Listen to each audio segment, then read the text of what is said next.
10 नवंबर को दिल्ली के लाल किले में शाम के 6:55 में जिस कार में ब्लास्ट होता है वो महज एक इत्तेफाक नहीं था। 9 नवंबर को गुजरात के अहमदाबाद में 3 आतंकी और पकड़ाते हैं। आपको याद होगा कल यानी 10 नवंबर को ही फरीदाबाद में एक डॉक्टर के घर से 350 केजी से ज्यादा बम बनाने का विस्फोटक बरामद किया जाता है।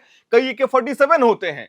कल ही के दिन वेस्ट बंगाल के मुर्शिदाबाद में 200 बम मिलते हैं। दिल्ली के दिल लाल किला इलाके में हुआ धमाका अब एक बड़े आतंक नेटवर्क की तरफ इशारा कर रहा है। यह सिर्फ एक हादसा नहीं हो सकता बल्कि साजिश की वो गूंज है जिसने पूरे देश की सुरक्षा तंत्र को हिला दिया है।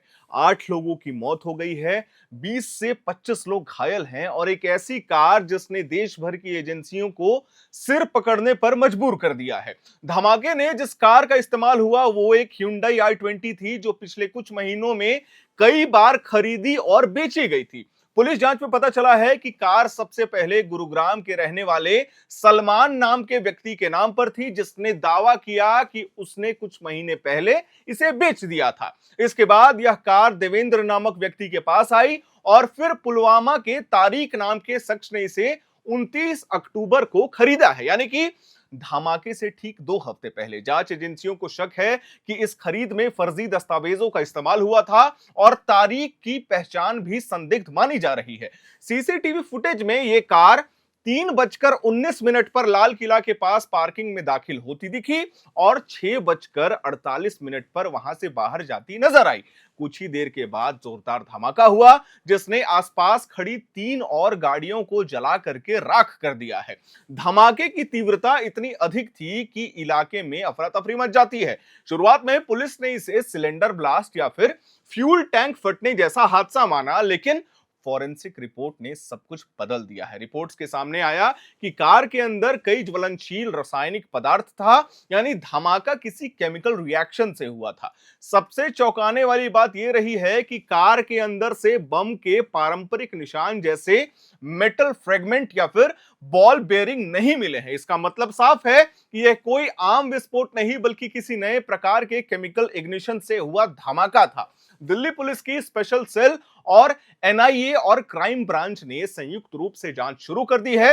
हर toll plaza record, mobile signal और सीसीटीवी फुटेज को खंगाला जा रहा है। जांच में यह भी सामने आया है कि यह कार पहले हरियाणा के फरीदाबाद में देखी गई थी, वही इलाका जहां कुछ दिन पहले यानी कि कल ही 350 किलो विस्फोटक बरामद हुआ था। अब एजेंसियां दोनों घटनाओं को जोड़कर देख रही है क्योंकि फरीदाबाद में मिले विस्फोटकों के तार जम्मू कश्मीर से जुड़े थे और अब लाल किला ब्लास्ट की कार भी पुलवामा निवासी के नाम पर मिली है। इसी बीच गुजरात से भी एक और बड़ी खबर आई थी, आपने पढ़ा होगा, जिसने इस पूरी जांच को और भी गंभीर बना दिया है। गुजरात एंटी टेररिज्म स्क्वाड यानी कि ATS ने हैदराबाद के एक डॉक्टर और उसके 2 साथियों को गिरफ्तार किया था। डॉक्टर का नाम है अहमद मोहियुद्दीन सैयद, जिसने चीन से मेडिकल की पढ़ाई की थी। पुलिस का कहना है कि यह शख्स रिकिन नामक एक अत्यंत घातक जहर तैयार कर रहा था जो कैस्टर बीन से निकाला जाता है और जिसे बहुत कम मात्रा में भी इस्तेमाल किया जाए तो यह इंसान की जान ले सकता है। ATS के मुताबिक अहमद सैयद के साथ उसके 2 साथी आजाद सुलेमान शेख और मोहम्मद सुलेह मोहम्मद सलीम मिलकर केमिकल हथियार तैयार करने की कोशिश कर रहे थे। यह लोग लखनऊ, दिल्ली और अहमदाबाद में कुछ संवेदनशील इलाकों की रेकी भी कर चुके थे। गुजरात ATS ने 7 नवंबर को गांधीनगर के पास आदलास से इस डॉक्टर को पकड़ा है। उसके पास से 2 ग्लॉक पिस्टल, 1 बरेटा पिस्टल, 30 जिंदा कारतूस और 4 लीटर कैस्टर ऑयल बरामद किया गया है। जांच में पता चला है कि यह समूह पाकिस्तान से जुड़े एक अंतरराष्ट्रीय आतंकी नेटवर्क के संपर्क में था और भारत में केमिकल आधारित आतंकी हमले की तैयारी कर रहा था। अधिकारियों का कहना है कि यह लोग रासायनिक हमले के जरिए डर फैलाना चाहते थे ताकि देश के भीतर अस्थिरता पैदा की जा सके।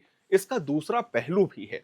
दिल्ली ब्लास्ट में केमिकल इग्निशन और गुजरात में पकड़े गए रासायनिक हथियार के बीच के इस लिंक को एजेंसियां लगातार बारीकी से देख रही हैं। अब सवाल यह उठ रहा है कि क्या लाल किला ब्लास्ट उसी नेटवर्क का हिस्सा था जो देश में केमिकल हथियारों का परीक्षण कर रहा था?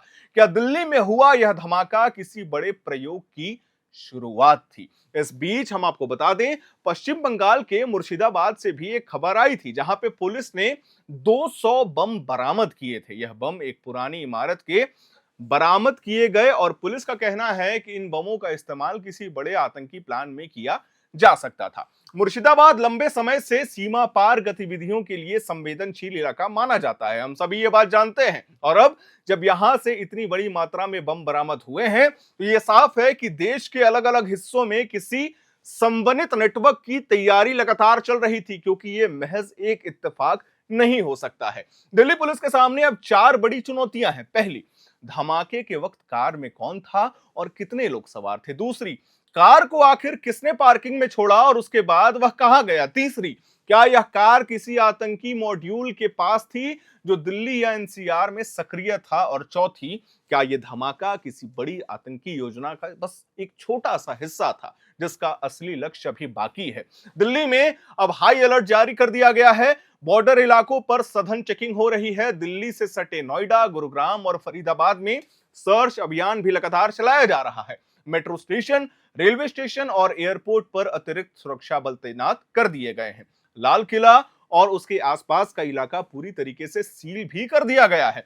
फॉरेंसिक साइंस लेबोरेटरी की रिपोर्ट अभी बाकी है, लेकिन शुरुआती जांच के संकेत बेहद गंभीर हैं। हम आपको बता दें, एनआईए यह जानने की कोशिश कर रही है कि कहीं यह धमाका किसी अंतरराष्ट्रीय आतंकी संगठन या उनके स्थानीय स्लीपर सेल की साजिश का हिस्सा तो नहीं था। सूत्रों के मुताबिक पुलिस को कुछ मोबाइल नंबर और व्हाट्सएप कॉल रिकॉर्ड्स मिले हैं जो पुलवामा और फरीदाबाद के बीच संपर्क दिखा रहे हैं। हम आपको यह भी बता दें, जांच एजेंसियों का मानना है कि यह नेटवर्क बहुत ही सुनियोजित ढंग से काम कर रहा था और दिल्ली ब्लास्ट उसी के जरिए एक संदेश देने की कोशिश थी। विशेषज्ञों का कहना है कि यह अब कोई साधारण घटना नहीं बल्कि एक संकेत है। आतंकी ताकतें अब पारंपरिक बमों से आगे बढ़कर केमिकल और बायोलॉजिकल हथियारों की दिशा में प्रयोग लगातार कर रही है। गुजरात एटीएस की गिरफ्तारी, दिल्ली ब्लास्ट का केमिकल पैटर्न और मुर्शिदाबाद में बरामद बम, ये सब मिलकर एक नए खतरे की तस्वीर लगातार भारत में पेश कर रहे हैं। गृह मंत्री अमित शाह ने कहा है कि किसी भी साजिश को बख्शा नहीं जाएगा, चाहे वह देश के भीतर से हो या बाहर से हो। लेकिन अब सवाल यह है कि क्या हमारी सुरक्षा एजेंसियां इन नए तौर तरीकों से निपटने के लिए तैयार हैं? क्या यह धमाका सिर्फ एक हादसा था या किसी बहुत बड़ी साजिश की शुरुआत थी?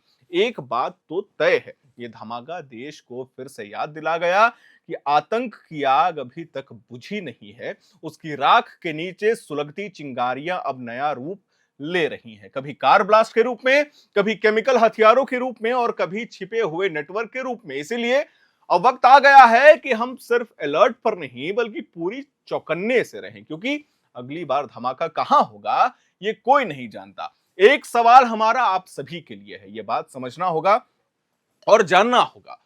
फरीदाबाद में जिस डॉक्टर की गिरफ्तारी होती है वो पढ़ा लिखा डॉक्टर था। जम्मू कश्मीर में जिस डॉक्टर की गिरफ्तारी होती है वो पढ़ा लिखा डॉक्टर था।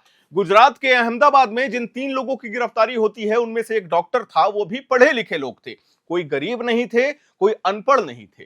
तो आप समझ सकते हैं, जो हमने ये बात फैलाई हुई थी कि अनपढ़ लोग या गवार लोग जो हैं वो आतंकी संगठन में शामिल हो जाते हैं, लेकिन यहाँ बात दूसरा है। ये पढ़े लिखे लोग थे, ये डॉक्टर्स थे।